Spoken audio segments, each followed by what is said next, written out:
Puisque notre thème aujourd'hui c'est l'enfer, j'aime bien quand ma femme elle choisit le thème de l'enfer, je suis toujours celui qu'elle désigne. Je lui dis mais pourquoi tu me donnes toujours le thème de l'enfer? C'est le mauvais rôle de parler de l'enfer.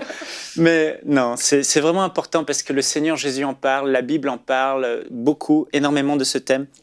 Et donc j'ai intitulé ma pensée « Que se passe-t-il quand une personne meurt physiquement ?» Où va-t-elle? Vous savez, aucun homme aujourd'hui ne peut parler avec assurance, avec autorité de ce qu'il y a derrière le voile de la mort physique. Parce que personne n'est allé dans les recoins du monde invisible, de ce qui se passe après. Personne ne peut dire avec exactitude ce qu'il y a. Certains vont dire qu'après la mort physique, l'homme cesse d'exister, il n'y a plus rien, c'est le blackout total, on n'existe plus. D'autres vont dire il y a certainement une réincarnation dans une plante, un arbre ou un animal ou un autre être humain, etc. Il y a toutes sortes de philosophies, toutes sortes d'opinions religieuses, mais j'aimerais vous dire qu'il y a un homme, le Fils de Dieu, Jésus-Christ de Nazareth, venu du ciel, envoyé du Père, qui lui connaît le Père. Il a dit « Nul homme n'a vu Dieu, personne n'a vu Dieu si ce n'est moi-même, le Fils, que le Père a envoyé parce qu'il était aux côtés du Père. Il a vu le ciel, il a vu les réalités célestes et il a créé toutes choses, nous dit la Bible. Jésus est venu sur cette terre et a fait ce qu'aucun homme n'a marché. Il a marché sur l'eau, il a guéri les aveugles, il a fait des choses extraordinaires, prouvant qu'il était Dieu, qu'il était le Fils de Dieu.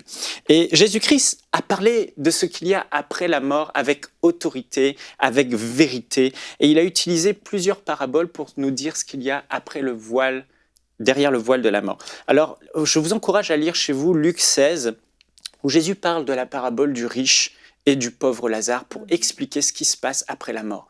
Et on voit ici 5 vérités que Jésus illustre dans cette parabole. La première vérité, c'est qu'il y a une vie qui dure éternellement après la mort. Après la mort, nous ne mourrons pas, nous continuons à vivre éternellement, qui qu'on soit. Deuxièmement, dans cette parabole, on voit une deuxième vérité, notre corps physique meurt, mais notre âme continue à vivre dans un corps spirituel qui ressent encore les choses. Jésus va dire dans Matthieu chapitre 10, 28, « Ne craignez pas ceux qui tuent le corps, mais qui ne peuvent pas tuer l'âme. Redoutez, craignez plutôt celui qui peut faire périr l'âme et le corps en enfer. » Donc, le corps sera différent, il sera spirituel, mais on ressentira encore les choses. Et on le voit dans cette parabole, à quel point le riche souffrait cruellement. Troisième chose, c'est que notre mémoire ne sera pas effacée. On voit qu'on va se souvenir des choses. Il se souvenait de ses frères, il se souvenait de sa vie sur terre et de la mauvaise vie qu'il avait menée. Quatrièmement, il y a 2 endroits après la mort qu'on voit dans cette parabole. Les anges viennent, quand quelqu'un meurt, prendre ces personnes et les amener soit en haut, soit en bas. Alors en haut, la Bible dit que c'est le sein d'Abraham, un lieu de consolation qui, à la résurrection de Jésus, est devenu le paradis de Dieu. Au ciel.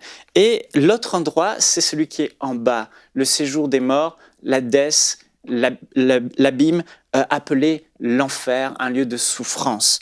Et la 5e vérité de cette parabole, c'est que notre vie sur terre déterminera l'endroit où on ira.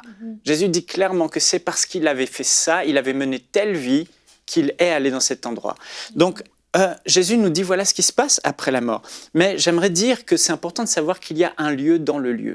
La Bible nous dit aussi que dans le lieu qui est l'enfer, en bas, il y a un autre lieu qui s'appelle l'étang de feu ou le lac de soufre et de feu ou la fournaise ardente.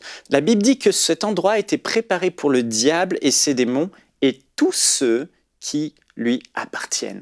Et dans le paradis, il y a aussi un autre endroit dans un endroit appelé la Nouvelle Jérusalem, la ville sainte, préparée, nous dit la Bible, pour l'époux, le Seigneur Jésus, et pour tous ceux qui lui appartiennent. Donc, à la toute fin, viendra, nous dit la Bible, le jugement.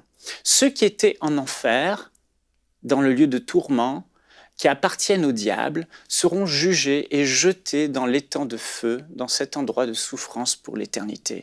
Apocalypse 20 dit qu'ils seront jetés dans l'étang de feu et de soufre, où ils seront tourmentés jour et nuit au siècle des siècles. Il n'y aura pas de fin à cette souffrance. Mais ceux qui sont dans le paradis de Dieu, ceux qui appartiennent à Christ, eux, ne seront pas jugés, mais ils passeront leur éternité dans la ville sainte, la nouvelle Jérusalem. La Bible dit, Apocalypse 21, préparée comme une mariée qui s'est faite belle pour son époux. J'aimerais conclure en disant qu'il y aura une question qui hantera chaque homme à la fin. Ce sera la question la plus importante. On peut ignorer cette question quand on est sur terre. On peut la reporter, se dire « je vais mener ma vie comme bon me semble », mais à la veille de la mort, quand chaque homme se retrouvera à la veille de la mort, dans ces derniers jours, cette question viendra le hanter. Est-ce que ce que Jésus a dit de ce qu'il y a après la mort est la vérité? Irai-je en haut ou irai-je en bas? Retrouvez la suite de ce programme dans l'émission Bonjour chez vous sur EMCI TV.